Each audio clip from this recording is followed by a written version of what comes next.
para el Banco de la República traer al artista brasilero Vic Muniz a su Museo de Arte y tenerlo a él aquí para que nos hable de su trayectoria es un gran motivo de celebración y de orgullo. Primero, porque al presentar al público colombiano la obra de un artista tan relevante a nivel internacional como él, se logra poner en contexto tanto la colección del banco, recién inaugurada en su montaje y la que los invitamos a visitar, como se pone también en contexto el acontecer del arte nacional. Su presencia aquí también nos llena de orgullo por ser él un singular artista latinoamericano que marca pautas para el desarrollo del arte en el mundo y que, aunque ha estado ya en los principales museos de Estados Unidos y de Europa, nunca se ha presentado en una retrospectiva en Sudamérica. La única retrospectiva de él que se ha hecho en Latinoamérica es en México, que fue Reflex, hace varios años. Muniz nació en Sao Paulo en 1961 y vivió el ambiente de represión de los gobiernos militares en Brasil entre el 64 y el 85. La censura como la propaganda política lo sensibilizaron frente a las imágenes y lo convirtieron en un consumidor de los medios bastante cínico y crítico. Luego se radicó en Nueva York en 1983 y en años recientes se ha concentrado en trascender las fronteras del arte para dejar huella directamente en las personas y en evidenciar las cualidades transformadoras de este, manteniendo su compromiso con la realidad social. Más acá de la imagen, el título que hemos dado a la exposición que podrán ver en el Museo de Arte del Banco de la República es la primera ocasión en que su trabajo se muestra en Sudamérica fuera de su natal Brasil, y fue concertada directamente entre el estudio de Vic Muniz en Nueva York y nuestro equipo en la Unidad de Artes. La exposición presenta casi un centenar de sus obras, 2 de ellas pertenecientes a la colección permanente del banco, y entre ellas abarcan la mayor parte de su producción desde que decidió dejar definitivamente las esculturas hasta hoy, es decir, 1990 y 2013. Queremos agradecerle especialmente a Vic Muniz su buen espíritu, su generosidad. Hemos pasado unos días de verdad gratos con él, con los niños que él ha tenido la gentileza de pasar con ellos mucho tiempo, con los periodistas. Queremos agradecer al estudio Vic Muniz, a Erika Benicásen, a Elba Benítez, personas que estuvieron en el desarrollo de esta exposición, de manera particular a la Fundación de Amigos de las Colecciones de Arte del Banco de la República por este y por muchos otros apoyos, porque sin su trabajo sería muy difícil llevar a cabo estas exposiciones, y a través de ellos el apoyo que han brindado Land de Orchids Hotel, el Distrito Brasil, la Embajada de Brasil en Colombia, el Instituto Distrital de las Artes y de Artes, Invest en Bogotá, Cine Colombia. Los dejo con Vic Muniz y muchísimas gracias por venir.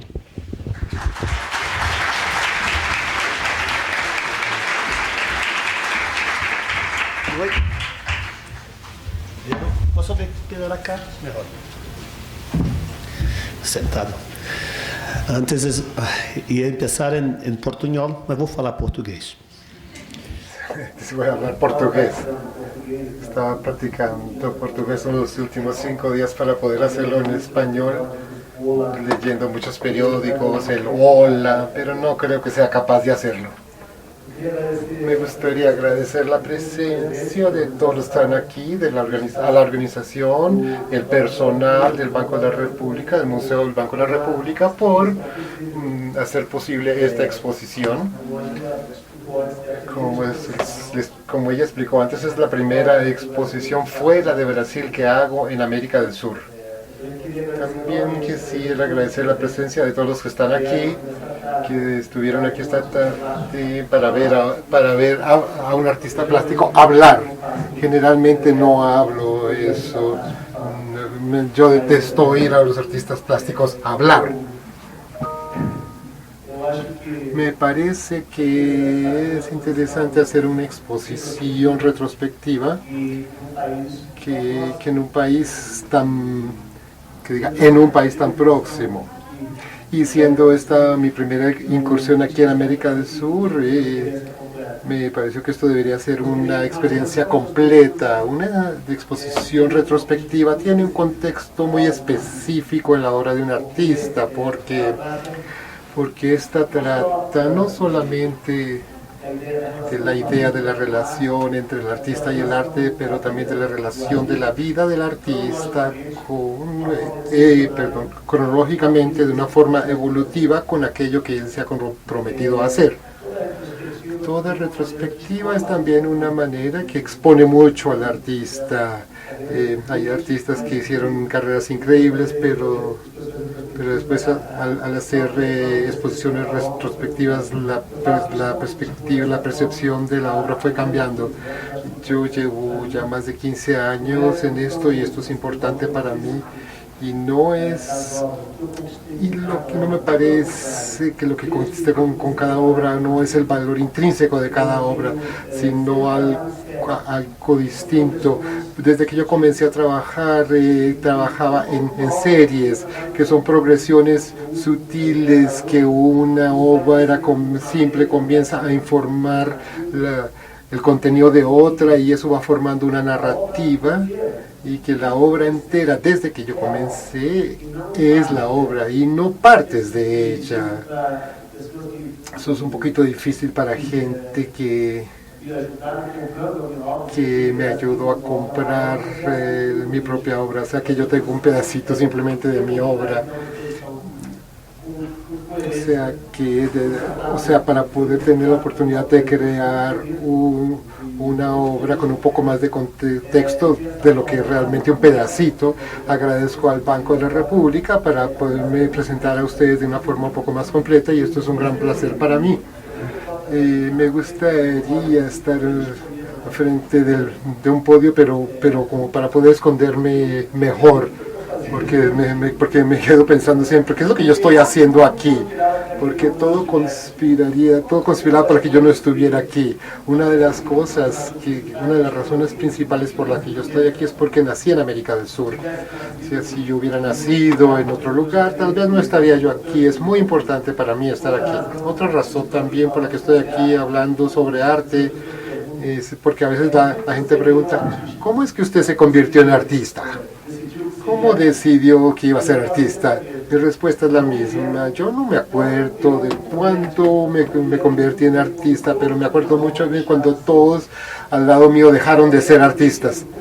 Esto tiene mucho que ver con mi abuela, Ana Rocha, que se murió hace unos años, que nació en una ciudad pequeña del interior del estado de Sao Paulo y que nunca fue a la escuela.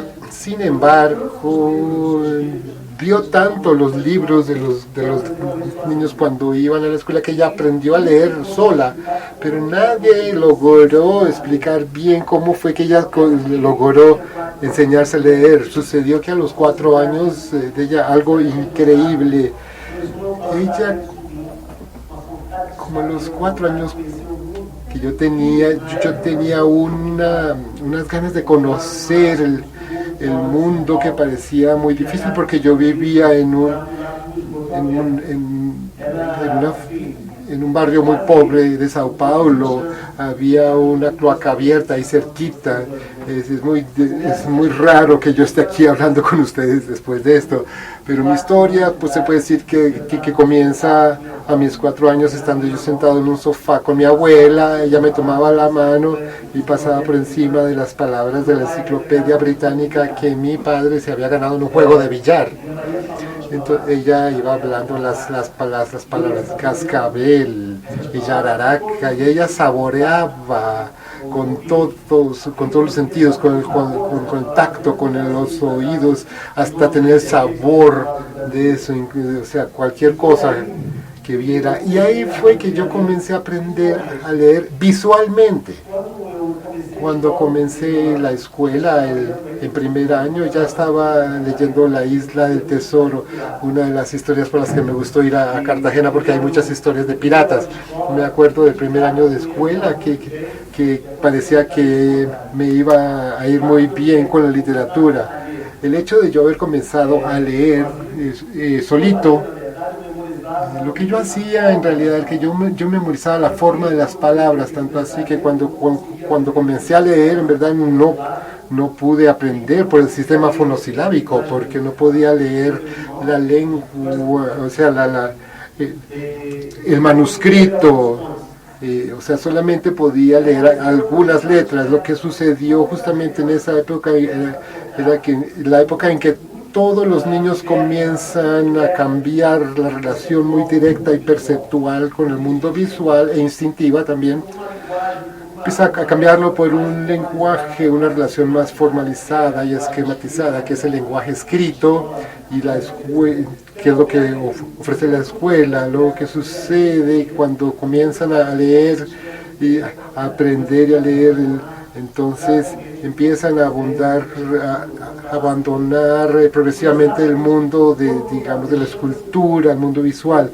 Entonces, al dejar ese mundo por falta de competencia como lector convencional, comencé a dibujar.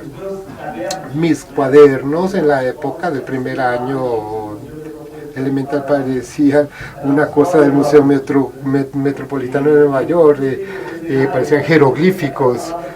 Para cada palabra que yo no podía escribir, entonces hacía un dibujo, y ese hábito de dibujar, pues fui dibujando mejor. Lo que sucedió entonces es que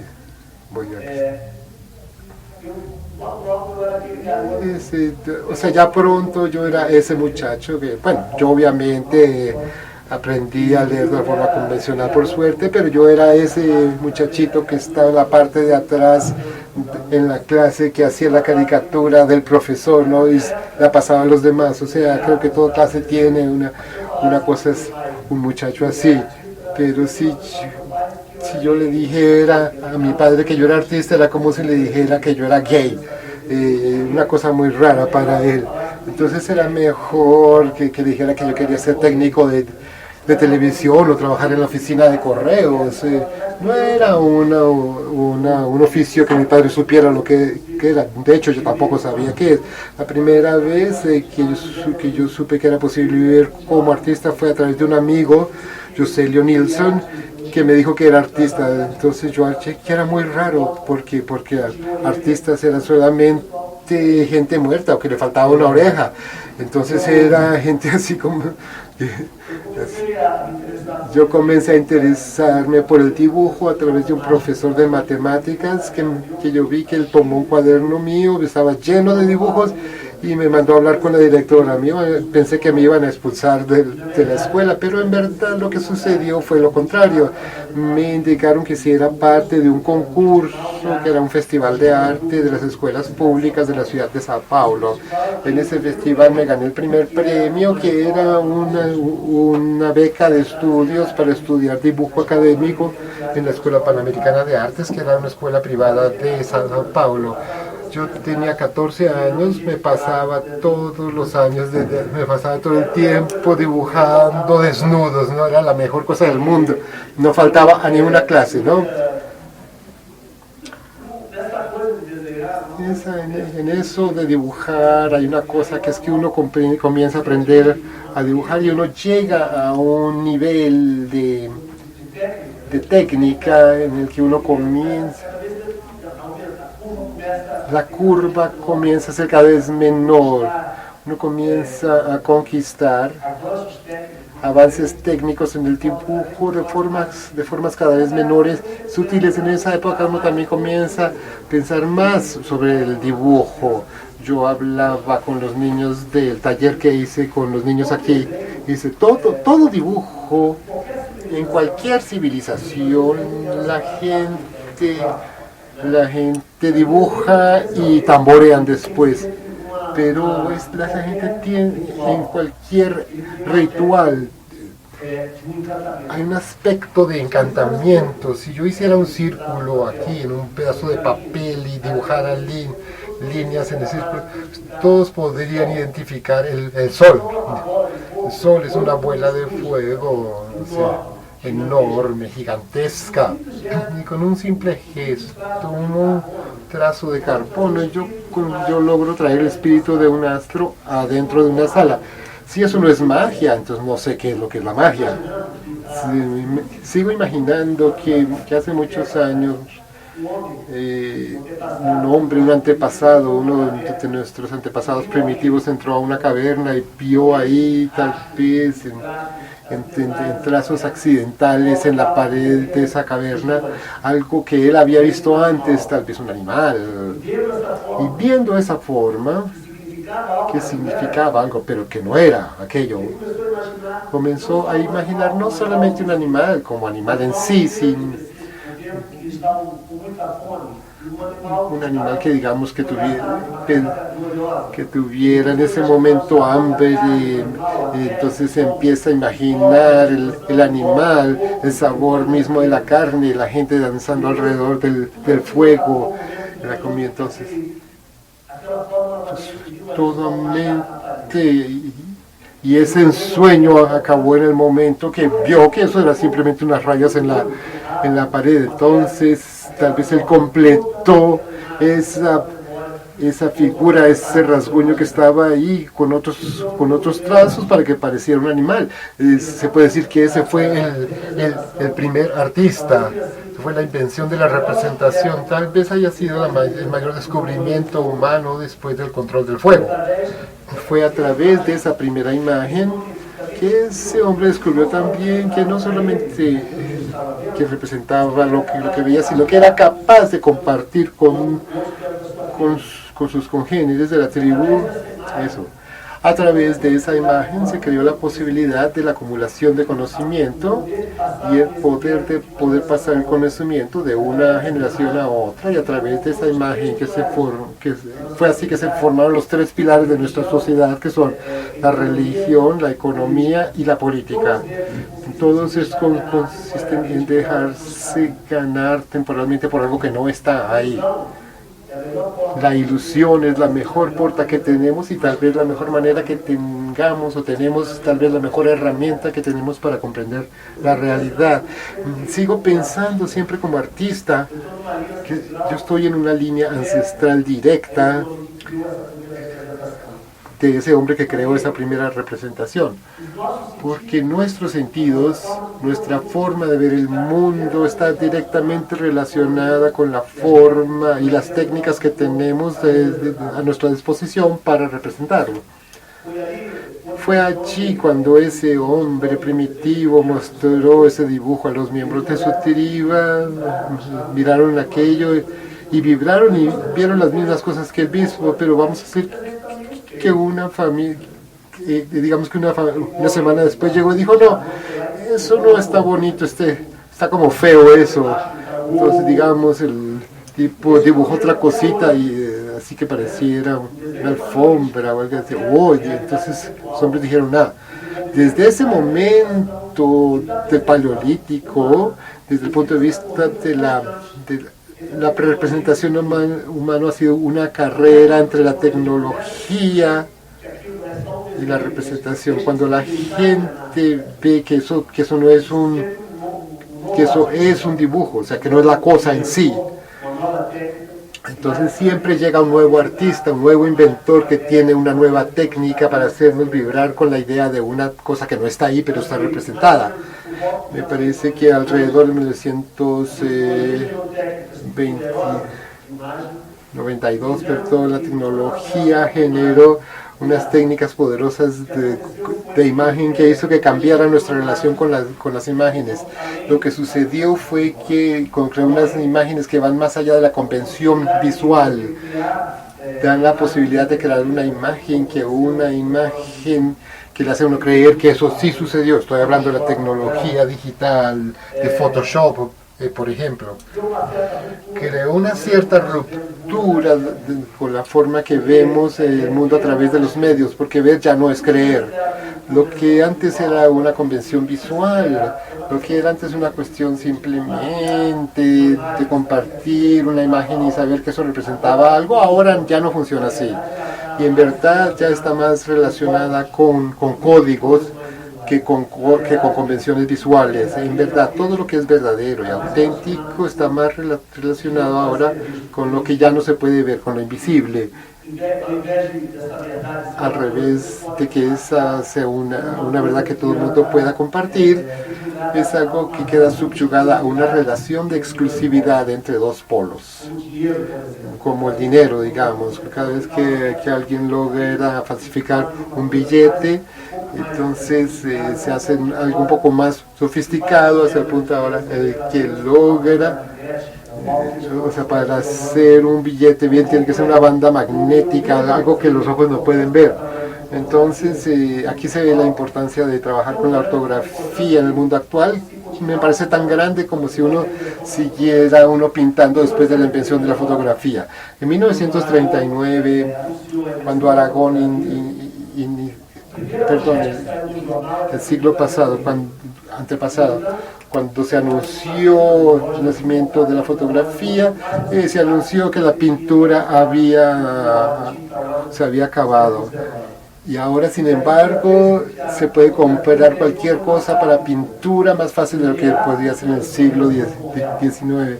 La fotografía no acabó con la pintura, pero la liberó, o sea, de ciertas cosas. Y ahora, entonces, los medios digitales han vuelto para asombrar la misma fotografía. Inclusive en este momento, cuando la fotografía se vuelve obsoleta y ya queda liberada de su relación con el mundo real, la pregunta es, ¿qué es la fotografía? ¿Por qué seguir fotografiando? ¿Y qué será ese medio en el que nosotros colocamos toda nuestra historia, toda nuestra memoria personal y colectiva? ¿Qué vamos a hacer con eso ahora que ya no tenemos un medio confiable para guardar esa memoria? Yo creo que la única respuesta va a ser a través de la educación y el conocimiento, de la misma manera que la gente lograron creer en las pinturas, de momentos heroicos en el momento 19, ahora la gente va a ser forzada a creer en fotografías que no prueban nada. Van a tener que aprender primero, a compartir y a entender qué es una imagen fotográfica y qué es lo que representa realmente, qué es lo que imagen. Hablemos de fotografía, porque es una cuestión que siempre vuelve, que cambia de carácter con el tiempo, y además las imágenes tienen una gramática, tienen verbo, sujeto, predicado, las imágenes tienen historia, las imágenes son increíbles y poderosos medios para comunicar ideas, y hoy, cuando las imágenes se vuelven cada vez más versátiles y elásticas, vivimos en un mundo inundado de imágenes. Nuestras escuelas todavía, por ejemplo, los niños ven eso y ven cómo va cambiando eso.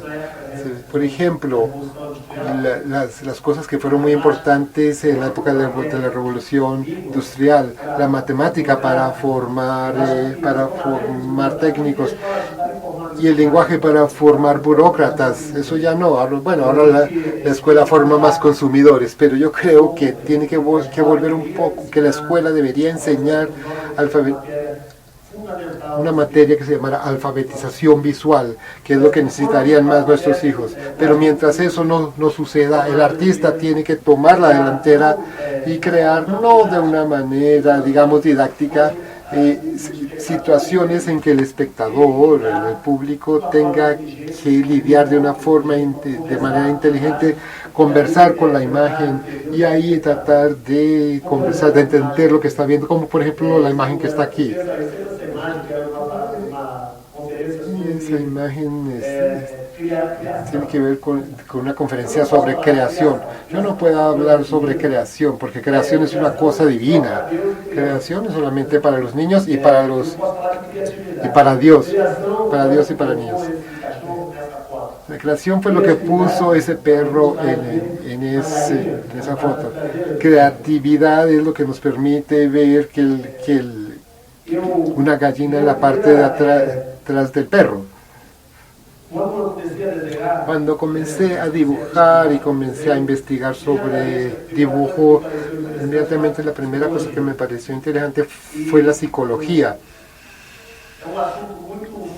que es un asunto muy interesante, porque la manera en que no solamente,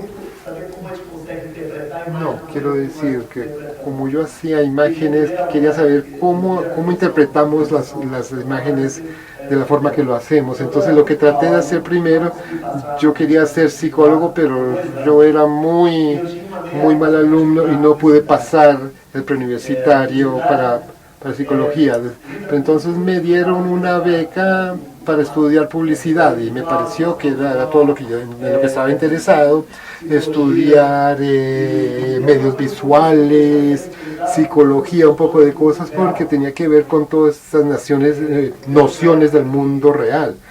Recuerdo una época en que leí un libro que se llamaba Seducciones Subliminales o Seducción Subliminal, que era como la gente de la publicidad podía poner digamos calaveras o cualquier cosa dentro de un cubo de hielo en un vaso de whisky, pero entonces yo quería hacer eso, pero nunca me dejaron hacerlo.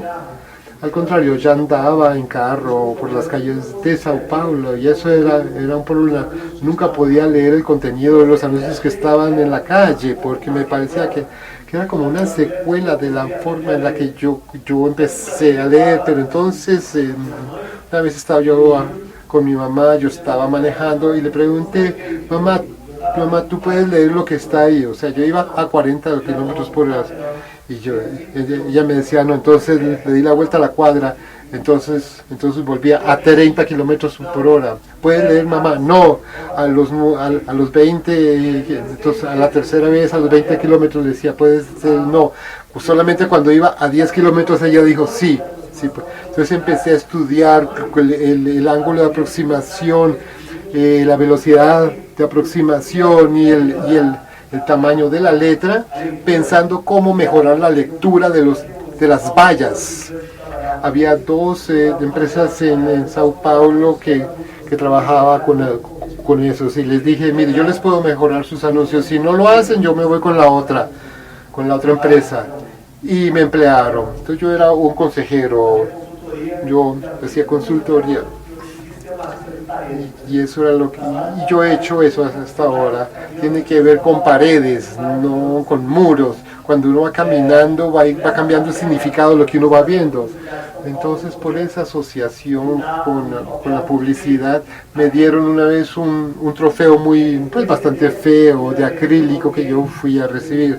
La primera vez que entonces yo alquilé un smoking, me puse la corbata, o sea, me veía muy ridículo, era una fiesta, yo no conocía a nadie, y cuando salía de ahí, entonces yo vi una pelea, un tipo que yo no conocía, le estaba pegando a oro con un puño inglés de hierro, y entonces la novia de él, por favor, ayuda a mi novio, lo van a matar. Entonces yo salí del carro, fui allá, los separé, o sea, yo estaba de smoking, ellos también estaban de smoking, claro, pues era una cosa de una fiesta de publicidad. Y cuando yo estaba volviendo al carro, la víctima fue a su carro, cogió un revólver y decidió dispararle a la primera persona que tenía smoking, y era yo. O sea, piensen ustedes en eso. Por suerte no fue fatal, como pueden apreciar, y por suerte el que me disparó era rico. Y entonces pues yo le dije que sí, con el dinero que él me dio para no poner yo la queja con la policía, entonces logré comprarle el pasaje a los Estados Unidos. Y entonces tal vez esa sea la principal razón, o sea, porque me dieron un tiro en la pierna, la razón por la que yo soy ahora artista. En cuanto a Bogotá, yo hice una escala hace como 30 años antes de ir a Miami, antes de ir para Chicago, porque en esa época un muchacho de 20 años, entonces ciertamente entonces me iban a parar. Entonces yo pensé que era mejor pasar por Bogotá y por Miami. Hace 30 años estuve 2 días en Bogotá, que fue la última parada, la última escala antes de llegar a Estados Unidos. Cuando llegué a Estados Unidos yo quería hacer teatro, pero luego me desencanté con la idea, y como a los 4 o 5 años después ya estaba trabajando en todo tipo de empleo, de bartender, todo tipo de cosas, haciendo pinturas decorativas. Trabajé en una tienda de molduras y compraba las pinturas que yo hacía de galeones españoles, con fragatas inglesas, con cañones. Me encantaba hacer el humito de los cañones. Los vendía por $250 cada pintura de esas y ellos les ponían una biografía falsa detrás de un tipo llamado Blanchard. Y Blanchard supuestamente había nacido en Inglaterra, había sido educado en Holanda, le ponían una moldura falsa. Y entonces, después yo encontré un Blanchard el otro día en Walden Field en Nueva York por $3.500, casi que la compro.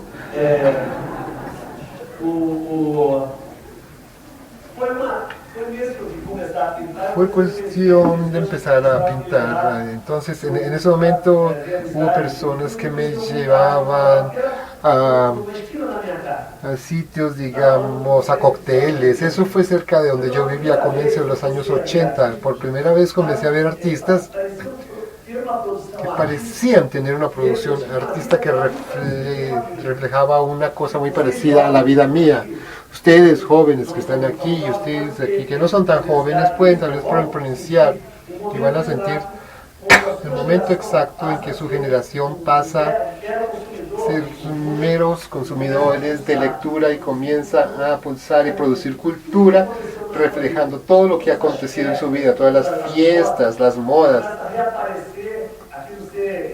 Comienza a reaparecer aquello que es digerido y que vuelve a ser puesto ahí uno, entonces uno comienza a sentir toda la vida de uno en la cultura popular. Y en una de esas incursiones en una galería yo vi el trabajo de Cindy Sherman, Jeff Koons y de toda una generación de artistas que ya admitían no tener una distinción precisa entre el mundo de la experiencia real y el mundo de la experiencia mediatizada. Pero todos somos así, uno se acuerda de vez en cuando y no sabe si fue que soñó una cosa, si fue que la vio en una película, la leyó en un libro, si fue que alguien dijo o la vio en Instagram. Todo es un despelote. Mi trabajo trata de reflejar un poco esa confusión que tenemos con la imagen. Yo comencé a ser artista un poco después, arrendé un estudio en el Bronx, encontré un sofá ahí en la basura, lo puse ahí, dije, bueno, ahora soy artista, me senté, a ver, el arte, empieza, nada. Descubrí que el arte no es una cosa que uno hace, es una cosa que uno vive realmente. El arte, que diga el artista, es como un filtro y la vida pasa a través de, mientras más grande, más ancho el filtro, más vida pasa, pero uno no puede tener ningún prejuicio. Uno deja pasar la vida y las obras de arte son residuos que se filtran. Me parece que a mí me interesa todo. Creo que el arte no tiene por qué ser específicamente de una cosa. El arte debe ser de todo al mismo tiempo, porque es la forma en la que vemos el mundo. Pero yo no fue así que yo comencé. Yo comencé de una forma muy simple. Comencé como escultor porque me parece que claro, o sea, ¿qué es? Yo dije, ¿cómo puedo traer el arte? Yo tengo una experiencia muy corta y un gran interés en el arte comercial. Empecé a pensar en eso y entonces lo interesante ahí fue que comencé a pensar cómo la publicidad, la propaganda es una cosa muy increíble porque uno toma un líquido, o sea, medio flojo, uno da un color azul, lo pone en una botellita que parece mujer y uno dice que es buena para las manos. Uno pone una cosa que pone un químico en una cosa que parece un arma y uno dice que es para matar insectos, o sea que es muy psicológico. Yo comencé creando objetos que no tengo aquí para mostrar. Pensé que iba a ser una conferencia más corta. Empecé a hacer objetos, ¿no? Y un día apareció un objeto para fotografiarlo. Se trajo 2 asistentes, una cámara grande, iluminó eso y eso quedó apoteósico. Entonces dije, ahora voy a hacer objetos solamente para fotografiarlos. Entonces cuando él me trajo las fotos eran cromos negativos, digamos, o positivos. de 4x5, perfectamente fotografiadas. Y yo miraba, que él miraba. Sí, yo dije, no, tiene que haber algo raro aquí, algo está equivocado aquí. De ver mucho tiempo, entonces decidí hacer lo que siempre hago, hacer lo mismo. Entré a la tienda equivocada, compré la cámara errada, la cosa errada, o sea, con todo. Cuando salió la foto estaba bien. Entonces, porque yo digo, entonces, ¿por qué es que mi foto está buena y por qué esta otra que está muy bonita no está bien? Hasta que descubrí una cosa, cuando los niños y los autistas tienen una capacidad increíble de rotar los objetos en plano mental. Cuando uno va envejeciendo, va perdiendo esa capacidad, adquiere más lenguaje, las cosas van quedando más estereotipadas y uno comienza a ver otras imágenes. Entonces, cuando yo hacía un objeto, vamos por decir este micrófono, antes de hacer el objeto lo imaginaba desde un punto de vista específico. Y ahí entonces hacía el objeto, lo ponía en un pedestal, y el placer del artista, del escultor, es que él va mirando el objeto hasta el momento como lo había visto justo antes de hacerlo. El artista conecta esa ambición que era puramente mental con un momento físico, y ahí es donde el artista está satisfecho. Muy bien. Un fotógrafo no tiene posibilidad. Él no sabe cómo yo había imaginado, en efecto no podía hacerlo como yo lo había imaginado. Inmediatamente yo comencé a imaginar una relación entre una cosa mental y una cosa física y cómo sacar el mejor provecho de ese tipo de relación. El arte, la definición más cruda, más tosca del arte sería eso, justamente. El arte negocia planos mentales con los planos físicos.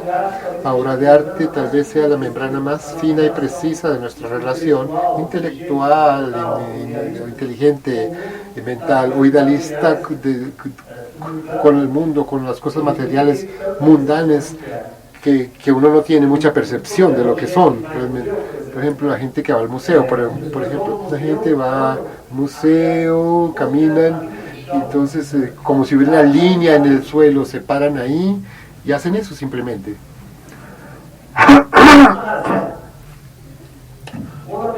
Hay una razón, cuando la persona se aleja, entonces ve la imagen. Vamos a decir que es un paisaje, ve algo que es solamente imaginado, idealizado. Cuando llegan, cuando se acercan, ven la pintura, la tinta, material, algo mundano, hecho de minerales, de tierras, de vegetales, algo físico.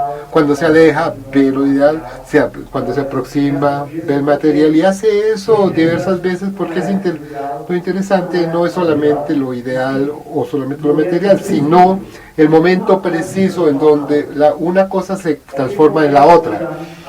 Aquel momento en que la bola dejó, por ejemplo, del jugador de básquetbol, que dejó la mano del basquetbolista, pero no ha llegado allá a la canasta. Es el momento en el que todo se puede transformar. Eso es arte sublime.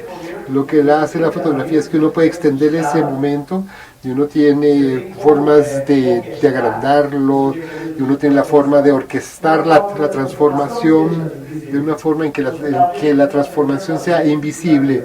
Uno está aprendiendo a ver lo invisible. Voy a pasar unas cosas que tal vez van a ver en la exposición a la que los invito a ver, entonces para explicarles un poquito más lo que está. No me gustaba mucho cuando la persona me decía, eso es un dibujo.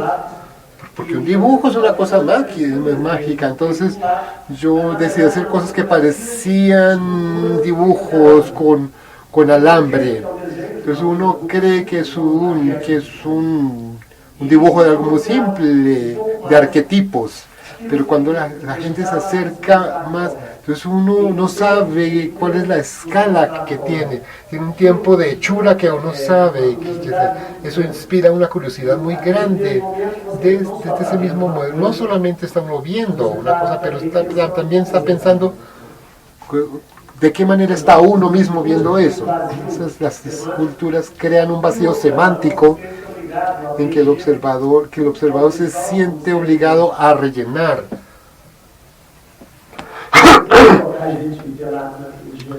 Por ejemplo, traté de poner una persona desnuda en ese hielo, pero no me dio resultado. En cada obra uno va aprendiendo una cosa, cómo representar el hierro con el hierro mismo, cosas así. Del hilo de hierro comencé a hacer cosas más complejas, lo que me llevó a hacer a utilizar cosas de costura.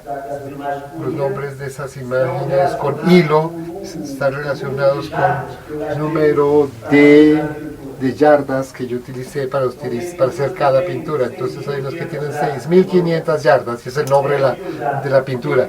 10.000 yardas. Tienen pinturas que tienen poco hilo y tienen pinturas que tienen mucho hilo y quedan medio feas. Los coleccionistas prefieren comprar las que tienen más hilo.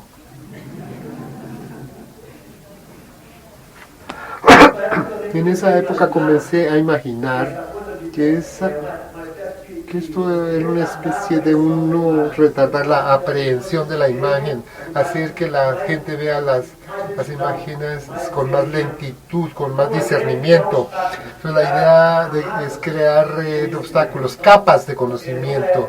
Entonces no es una foto hecha de hilo, que es una escultura, es que representa alguna cosa. Entonces comencé a imaginar que podía extender esas capas dentro del tema de la historia del arte. Entonces comencé a copiar a artistas. Entonces copié a artistas que copiaban artistas. Por ejemplo, de Heinrich Richter, inspirado por un grabado, un etching de Rembrandt. Uno tiene varias y varias capas de representación una encima de la otra.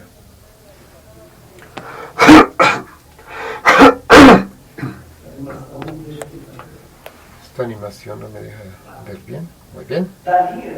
Del hilo, después comencé a explorar de la misma forma, igual que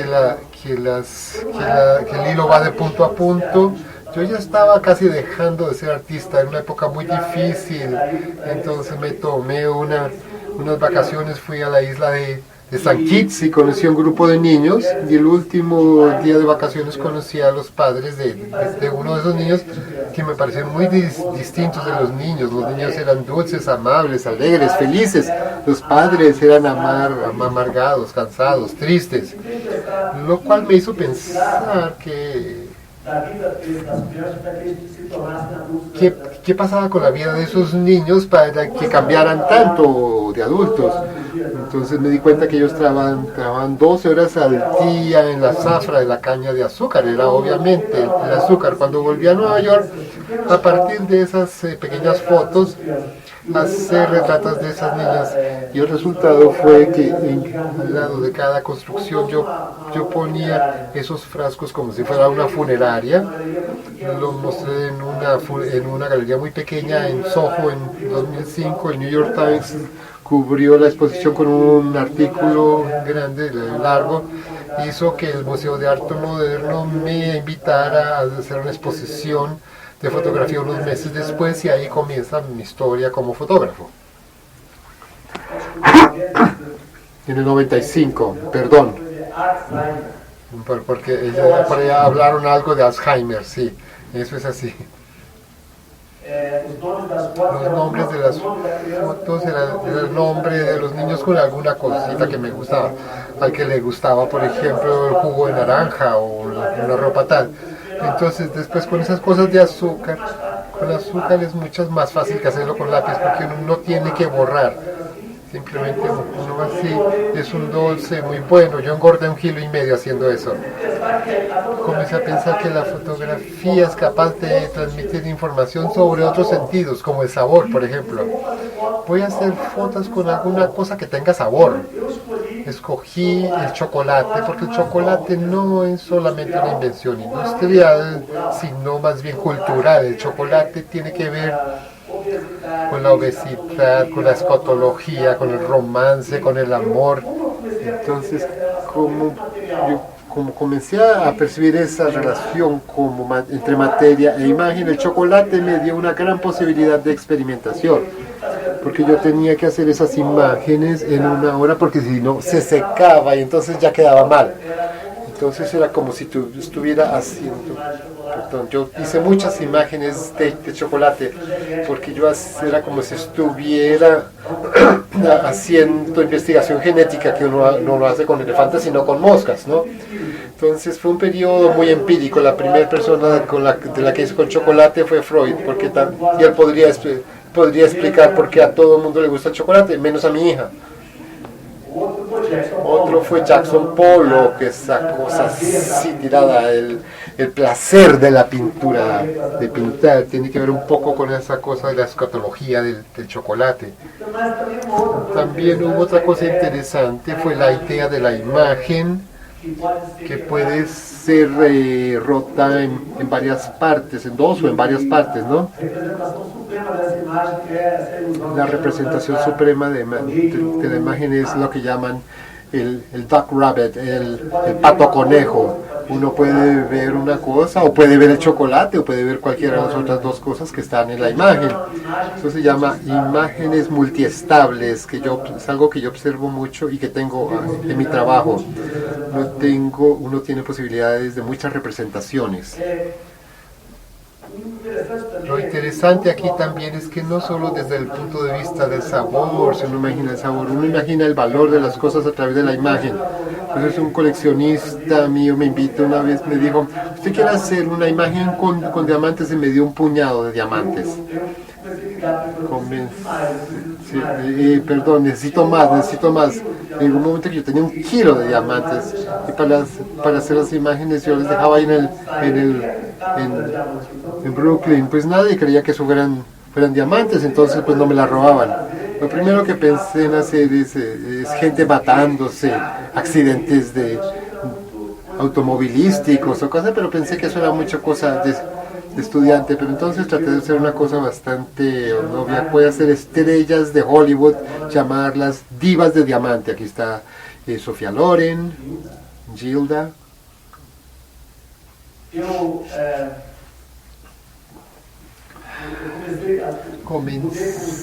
Me cambié para un estudio más grande, comencé a ver la posibilidad de hacer objetos y en vez de hacerlos como substancias no ortodoxas, sino más bien como objetos.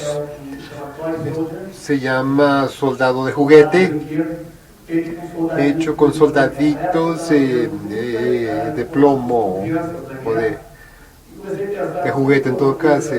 En esa época yo pensaba en la guerra, entonces pensé, bueno, siempre me acuerdo de una imagen de un soldadito de 14 años.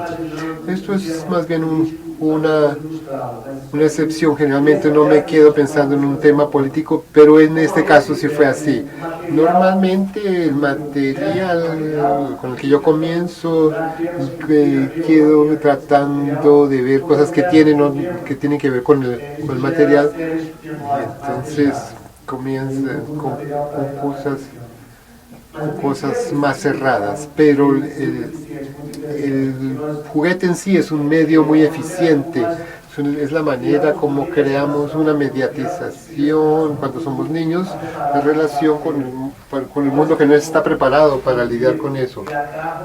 Cuando uno está, digamos, manejando un carro, entonces los niños juegan con carritos a manejar y las niñas con ollitas, ¿no? Comienzo con un autorretrato, porque si queda mal, pues no ofendo a nadie, ¿no?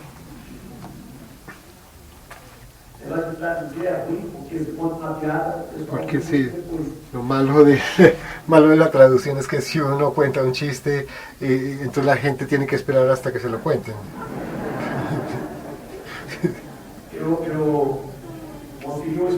Logré hacer un estudio, conseguir un estudio en Brasil y empezar a trabajar con cosas descartadas, con cosas basura, con chatarra, pero que no, más bien chatarra. trabajar con cosas que uno no quiere tener en la casa, que no quiere guardar. Traté de crear imágenes bonitas con eso. La idea era ser derivadas de la mitología, tiene que ver con las estructuras morales y éticas que tenemos y que contemplamos, que en verdad que tienen un aspecto de higiene. Todo lo que tiene sentido en nuestro conocimiento, en verdad, es lo que logramos limpiar, alejar de la gran masa, de la profusión enorme de imágenes, de ideas a las que tiene uno acceso diariamente.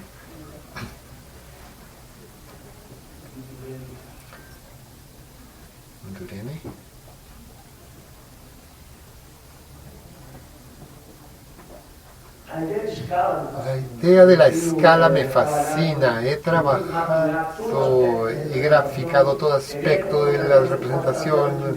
La idea es que de que la fotografía pueda ser hecha en cualquier escala me llevó a hacer estos castillos que están grabados en un solo grano de arena, que es mucho menor que el ancho de un cabello, por ejemplo. Estuve haciendo eso en el MIT en Boston con máquinas que tenía.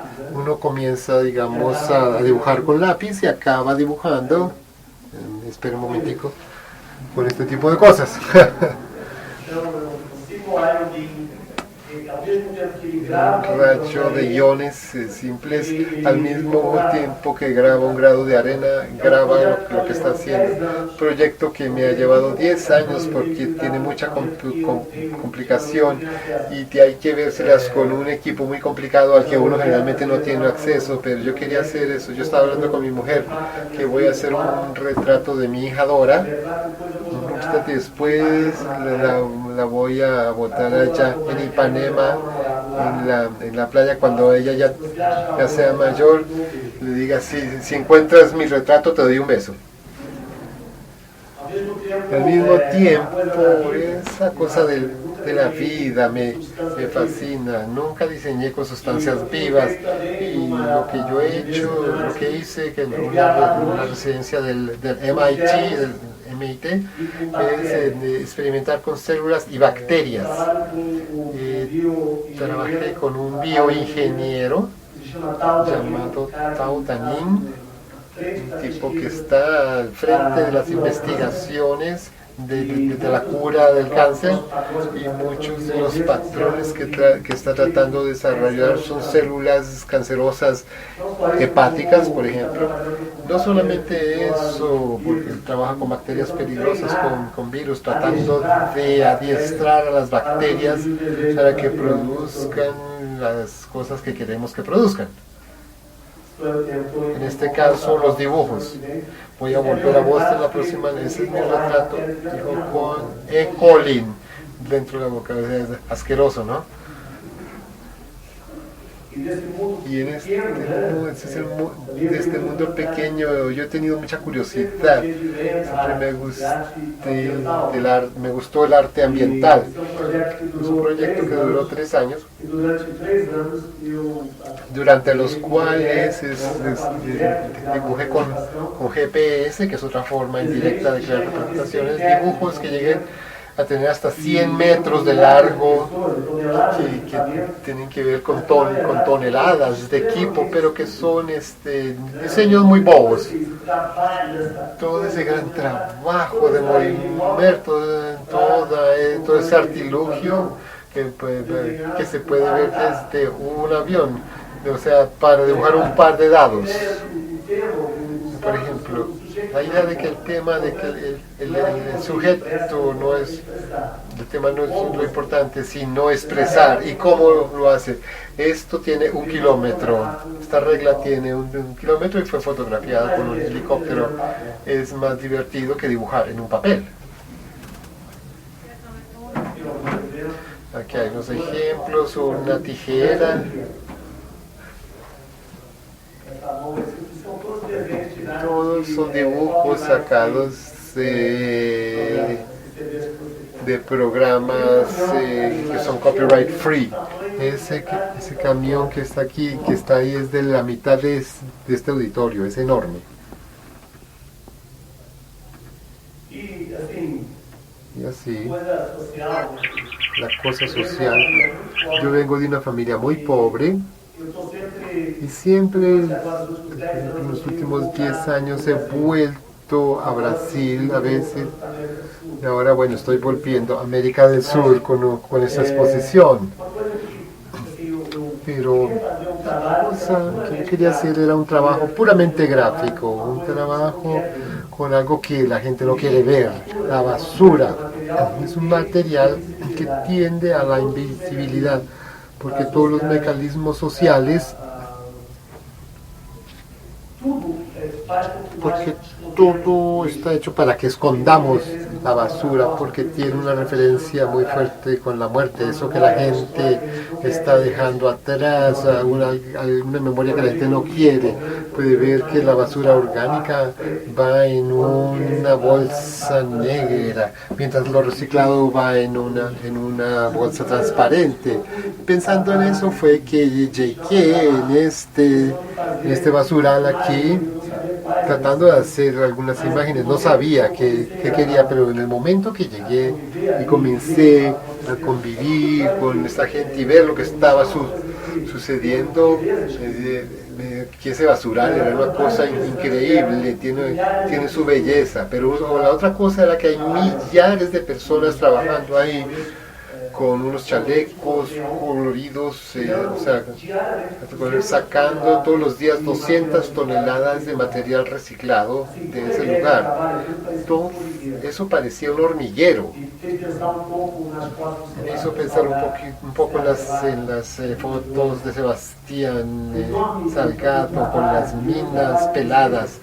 Eso era mucho trabajo, y un trabajo increíble, porque nadie reconoce el trabajo de esa gente, porque esa gente tiene un aspecto totalmente marginal y son casi invisibles. Fue pensando en eso que yo comencé a conversar con las personas y ver que esas personas no tenían acceso a representaciones de sí mismas. La única representación de sí mismas que tienen eran fotos muy pequeñas tomadas con celulares que ellos mismos encontraban en la basura. En esas entrevistas comencé a fotografiar a esas personas e instintivamente comencé a fotografiarlas dentro o tratando de enseñar temas referentes al trabajo de ellos, como Atlas en este caso, como Sísifo, como Marat, un trabajador intelectual, una persona como un egipcio, una santa en este caso. Lo que hice yo fue invitarlas a mi estudio y ellas mismas trabajaron en sus propios retratos. Lo que yo quería hacer era una experiencia de arte que no involucrase nada de la vida de las personas y que hiciera que se pudieran ver grandes, pero sin ningún aditivo, sino trabajando con cosas con las que ellas trabajaban todos los días. Yo necesitaba eso porque después de 25 años de querer ser artista descubrí que yo ya era artista y no sabía realmente lo que era el arte y no sabía qué arte podía yo hacer. Entonces fue un periodo de 3 años trabajando con esa gente que el arte es para todo el mundo. Todo el mundo tiene una cultura visual muy grande porque uno comienza a adquirir esa cultura en el momento que uno nace. Y el arte tiene que ver con la visión, tiene que ver con el contacto, con los sentidos. Me interesó mucho la idea del papel. El papel ha cambiado su carácter de transmisión de información para una cosa que retiene información. Ya no es una cosa que transmite información, sino que sirve como documento. Todavía soy una de esas personas anticuadas que ve todas las noticias en internet y después leo el periódico en papel para saber la verdad.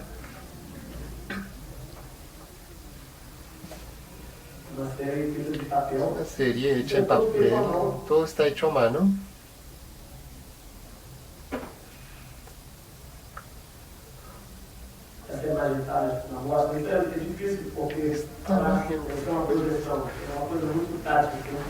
Esto es una cosa muy táctil. Por ejemplo, la idea de las revistas. La gente consume tanta información visual O sea, uno consume tanta información visual que queda claro que ya no existe la posibilidad de una imagen pura, porque cada vez que uno piensa en una imagen está repleta de referencias de otras memorias referentes a aquella imagen, y todo lo que uno ve está contaminado, está muy condicionado subjetivamente a nuestra experiencia en relación con lo que estamos viendo. Entonces decidí hacer una imagen hecha de millares de pequeñas extracciones, de la misma forma, por ejemplo, que uno está leyendo un libro y está, digamos, la palabra Miami. Ah, Miami, sí, antes yo estuve ya en Miami. Entonces uno vio 20 páginas del libro, pero la palabra Miami se lo llevó a uno para otra parte. Entonces, si uno mire esta cebra, se da cuenta que hay millones de imágenes. Usted ve que usted ve un carro, usted ve un Miami, usted ve Estocolmo, ve una copa de vino y de ahí para adelante.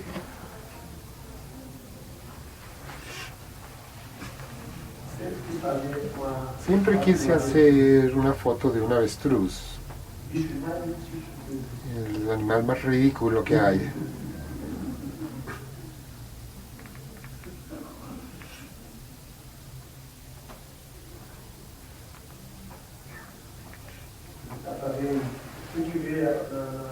En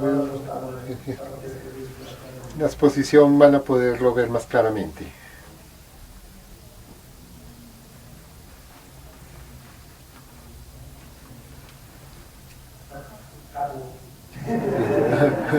Fue que se acabó. Sí, muchas gracias.